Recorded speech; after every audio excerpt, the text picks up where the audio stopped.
Entraigues-sur-Volane, un petit village d'Ardèche perché sur un éperon rocheux. C'est ici qu'a vécu Jean Ferrat pendant près d'un demi-siècle. Ici aussi que l'artiste repose depuis sa disparition le 13 mars dernier. Le cimetière communal est d'ailleurs devenu cet été un passage obligé pour tous ceux qui veulent rendre un dernier hommage au chanteur. Ça donne un peu la chair de poule, quoi. Quand on s'imagine un peu ce qu'il représentait, tout ça, quoi. Et nous, on est un peu, disons, orphelins, quoi. On n'aura plus les belles chansons qu'on avait, quoi. Autre lieu très apprécié des amoureux de Ferrat, l'exposition qui lui est consacrée, l'occasion de se replonger dans la musique et les mémoires du poète engagé. Ça fait bizarre de se dire qu'il a habité là, qu'il a vécu dans le village. Moi j'adore ça, quoi. Je vous dis, ça me met du baume au cœur, franchement j'aime bien, je suis contente.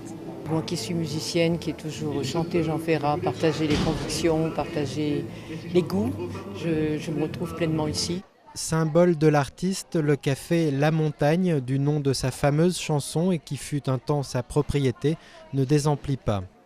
Ils veulent venir sur la place d'Entraigues, ils veulent voir où était Jean, et voilà, je veux dire, c'est vrai que là, on est à fond. Ouais.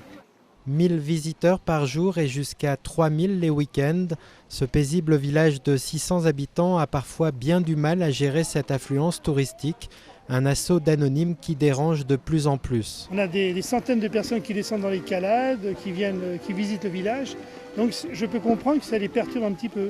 Mais en règle générale, les touristes sont bien accueillis et on essaie de faire le maximum pour que tout se passe bien.